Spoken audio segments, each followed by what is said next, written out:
There have been a lot of completed transfers from the summer transfer window so far. In today's video, we're going to be creating a tier list to decide where those players rank amongst the others that have already moved clubs this summer. Let's start off with Joe Bellingham. He'll be making a move from Sunderland to Borussia Dortmund following his brother's footsteps. The 19-year-old has made a big move for 30.5 million euros. This looks like a smart move for Dortmund and Bellingham as well. When compared to other defensive mids, he lacks in the offensive side of the game, but excels on the defensive end. He has an 85.7% pass completion rate, and he wins the ball back at the 85th percentile. Job is excellent in the air and wins the ball at 86% in aerial duels, making him a threat off corners for and against Dortmund. He is a decent signing, but will go in the B category for now, until he can prove that his offensive game is getting better, and the shots he takes can boost his expected goals from 0.08 per 90 to a better number. He also needs to improve his tackle and interception rate to become the elite defensive mid he has the potential to be. But Sunderland weren't done there. They brought in Habib Diarra to replace Joe Bellingham. Diarra from Strasbourg is a more attacking mid though.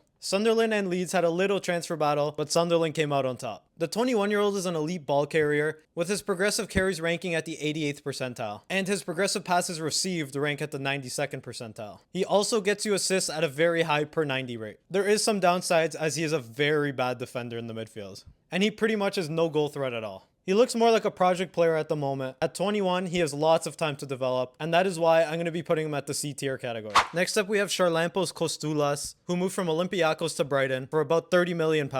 In his first professional season, he had 13 starts for Olympiacos, and he managed to rack up a total of 7 goals. At 6 feet tall, he has a surprising aerial presence, winning 100% of his aerial duels. And in the box, he's shown very good composure, scoring 0.52 goals per 90 on 3.59 shots per game. Brighton is becoming a popular spot for players to go and develop. And if they can develop a better dribbling and passing game for him, he will also become a very good Premier League mid. He's surprisingly good on the defensive side as a cam and wins the ball back at a very high rate. I'll put this signing at a C for his potential, and they didn't pay a very high fee for him, but he's very young and probably won't start for Brighton for a while. Esteval to Chelsea was a big signing for them this summer. Getting him before the Club World Cup was probably a good thing for Chelsea. It's funny because he just played them, and he scored one of the hardest goals that has probably been scored in a while. Similar to that Thiago Silva on the line Trivela shot that was scored a while back. His per 90 goals, assists, and chances created are in the elite category, ranking above the 90th percentile in every single one of these stats.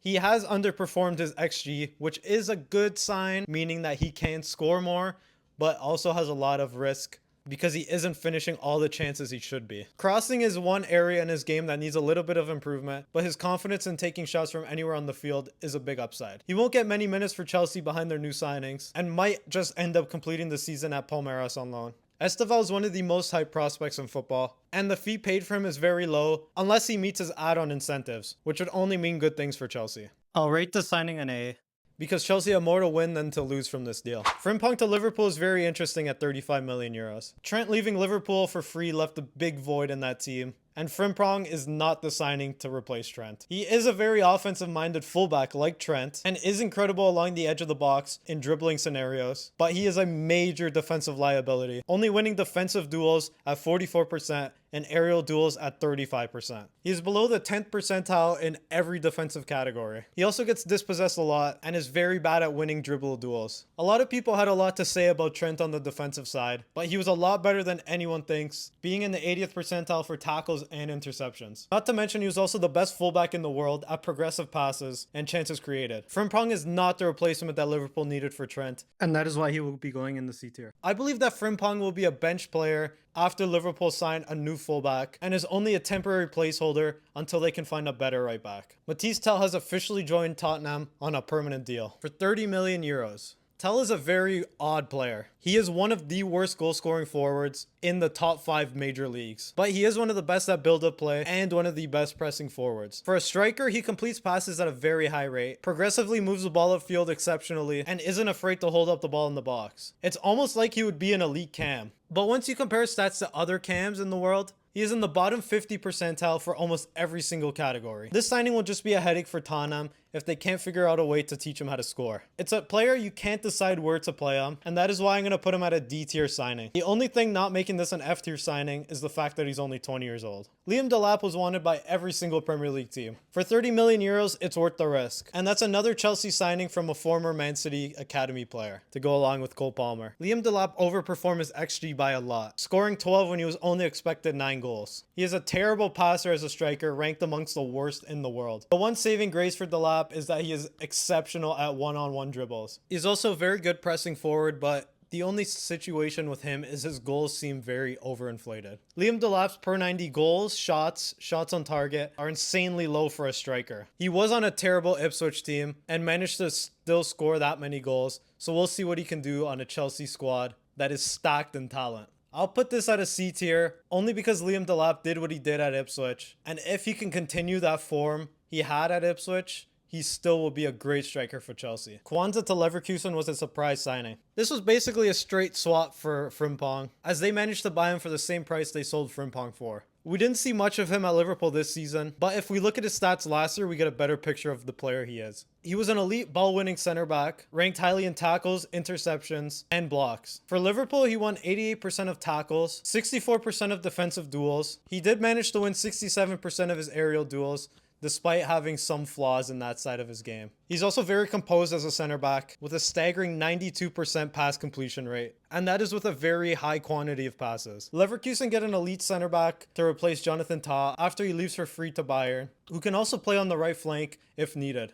The only problem with the signing is Liverpool have a buyback clause. I'm going to put the signing at an A. He does have a buyback clause for 60 million, so if he overperforms, Liverpool can easily buy him back, and Leverkusen will still make a decent sized profit if they do. It's a win-win for Liverpool and Leverkusen. And arguably the signing of the summer, Ryan Cherki to Man City. Somehow, some way, Man City managed to get Cherki for 36 million euros. That is a pure bargain. Why, you ask? First off, he's only 21 with 6 years of professional experience. He started at Lyon when he was 15 years old. And if you didn't know this about Cherki, he basically has no weak foot, similar to Ousmane Dembele. He uses his left foot more in the box and his right foot more for further shots, but he uses them equally, managing 22 shots on target with each foot. This past season, he had 8 goals and 11 assists for Lyon, and that was only in 22 starts. If you look at his stat profile, all you see is dark green, and that's a good thing. This is an obvious S tier signing, and probably is the best signing this season based on his value and the price Man City paid for him. Another Man City signing, Ryan Ait-Nouri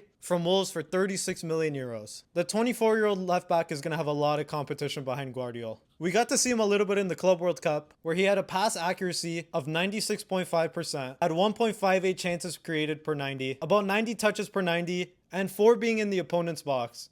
On the defensive side, he won 75% of tackles, 52.6% of duels won, and won 100% of his aerial duels. While this is a small sample size, it does show that he's ready for some bigger competitions and could be capable of starting over Guardiola. Nuri also played 37 out of 38 matches for Wolves. I give this signing an A for Man City. Jean-Claire Todibo. He went to West Ham for 40 million euros. Man United couldn't sign him because their new owner, Sir Jim Ratcliffe, owns a part of Nice, and that would be a little bit of a conflict of interest, moving one player from one of your teams to the other. He's your classic ball-winning CB, excellent at tackles and interceptions. In the French league, he was a better passer, but at West Ham, it has gone downhill a little bit. The team last season was not very good, and if he can return to his League One form, he might be worth the price tag. And that is why I rate him a D signing. Could have gotten him for a better price, especially seeing that he was in the Prem last season. Franco Massantuono. The River Plate super prospect was wanted by PSG and Real Madrid, but when Real Madrid come knocking on your door, you always accept that deal. They only had to pay 45 million euros. The attacking mid in the Argentinian league led the league with the most shots per 90, shot creating actions, and is one of the best passers and dribbler in every category. He does hold the ball a little bit too long, but that's a problem that can be easily solved. This is a generational talent, and Real Madrid are happy to have signed him. I rate this signing an A only because we don't know how long it's going to take for him to play for Real Madrid. That team is way too good. Atletico Madrid always makes some of the most underrated signings, and Alex Baena from Villarreal is no different. For 42 million euros, it might sound expensive, but when you look at his underlying stats, you'll see why Simeone wanted him. I mean, a primary left mid is very rare in the modern game.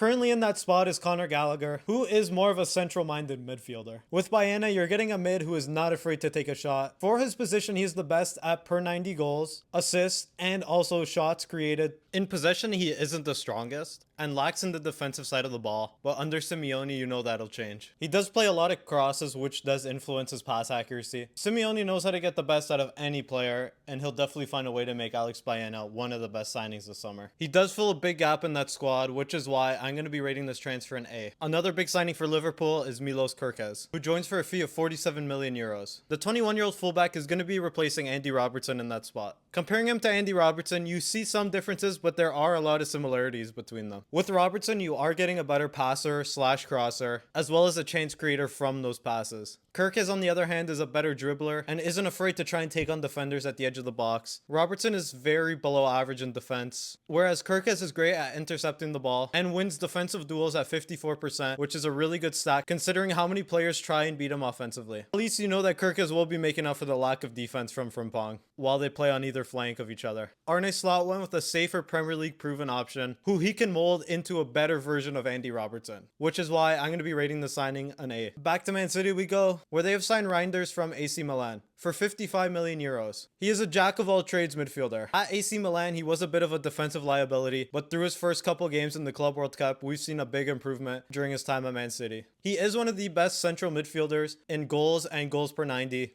as well as expected goals per 90. Don't forget about Reinders' passing ability either, rocking an 89% pass completion and one of the higher chances created for a central midfielder. He does get dispossessed a lot, but that's because he holds the ball most of the game, taking a total of 1,961 touches during his time at AC Milan last season, 93 of which were in the opponent's box.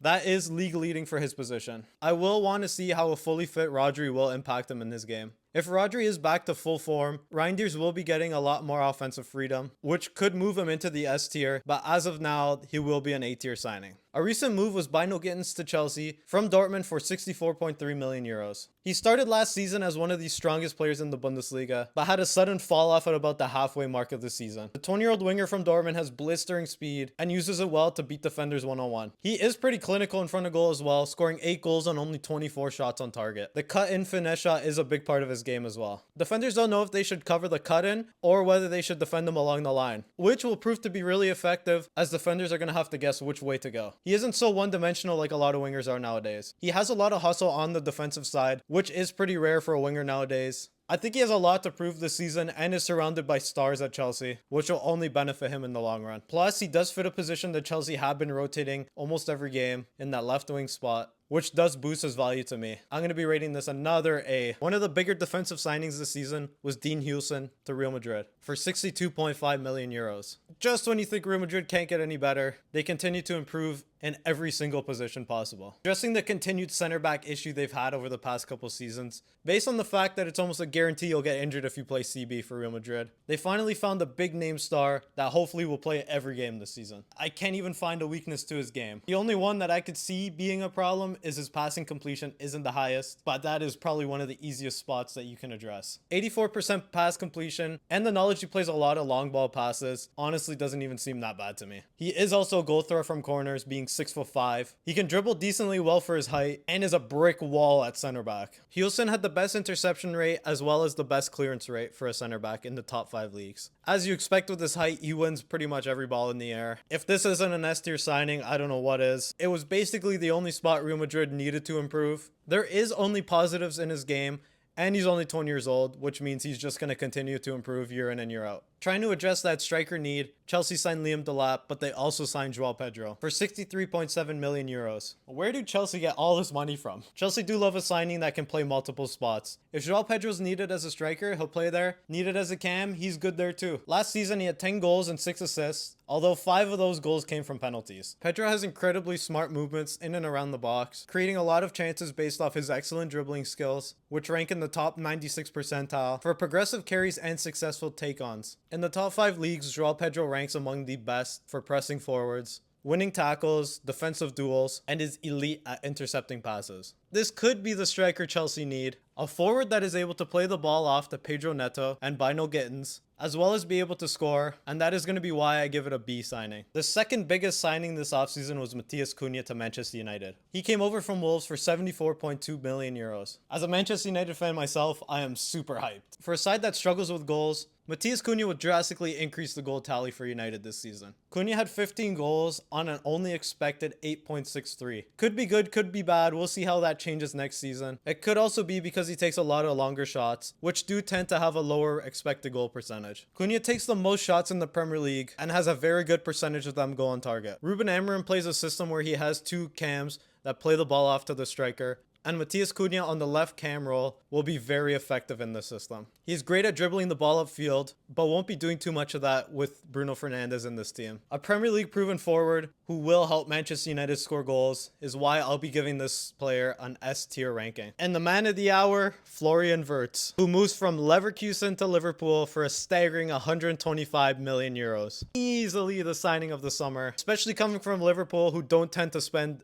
big money on a single player. Wirtz contributed to Leverkusen, totaling 22 goals and assists in only 25 starts. And that's as a cam. Wirtz offers you versatility playing the center mid, cam, striker role, can score at an unprecedented rate for that position, as well as creates chances better than any player in the world. The game-changing part of him is his dribbling. He takes the most touches and the most in the opponent's box in the top 5 leagues, creating almost 2 chances per 90, while entering the box 6 times per 90. Goes to show how well he can control the tempo of the game. Wirtz should definitely be the best cam and the best signing in the Premier League. And if he's not, it will be a big surprise for everyone. An obvious S tier signing for me. Now let's take a look at 3 of the biggest free transfer signings that I've gone through so far. As mentioned earlier, Trent Alexander-Arnold did go for 10 million, but that's only because they wanted him for the Club World Cup. He was technically a free transfer. With Carvajal being hurt and at the age he's at, they did need to address the right back position. Trent at this point in his career is better in almost every category than Carvajal. He is the best passing fullback in the entire world, and passing to Mbappe, Vinny, Bellingham, the list just keeps going on in that team. The fact that he was only a 10 million euro signing, who has a transfer market value of 75 million euros, automatically makes it an S tier signing. For the impact and price paid, Real Madrid got a steal. In a shocking move, Jonathan David went to Juventus. The forward has been on the radar of basically every team in the world and has never made a move from Lille until now. He's a good goal scorer, excels in the passing department, with his passing completion rate being one of the highest in the top 5 leagues, but only has 5 assists. David's also not afraid to take players on one-on-one while maintaining a 50% dribble completion rate and getting into the box about 6 times per game with the ball. For a free agent signing, this is great for Juventus, but the fact that Vlahovic is still in the team, I don't know how many minutes he'll get or what formation Juventus will be playing. I'll rate this a B tier signing for the price, but we'll have to see the impact that Jonathan David makes on Juventus. If Vlahovic moves, this could be a way better signing than we think. And the last one we'll be talking about is Leroy Sané to Galatasaray. I'm very surprised that no other big European team would have went out to get the likes of Sané. His Football Reference page does speak for itself, and to get him for just his wages is a steal of a deal for Galatasaray. For Bayern last season, he had 11 goals on 10.23 expected goals and 5 assists from an expected 6.12. For wingers, he ranks in the top 90th percentile for goals, assists, progressive passes received, and also passes attempted. Recently, he has been having some troubles defeating defenders one-on-one, but I think that's also coming down to his age. In the Turkish league though, he'll definitely be the best player in the league and will probably be better considering the fact that he won't be splitting minutes like he did last season with a lot of players. His impact for this Galatasaray squad will be big, and getting him for free, we'll rate him an A tier signing.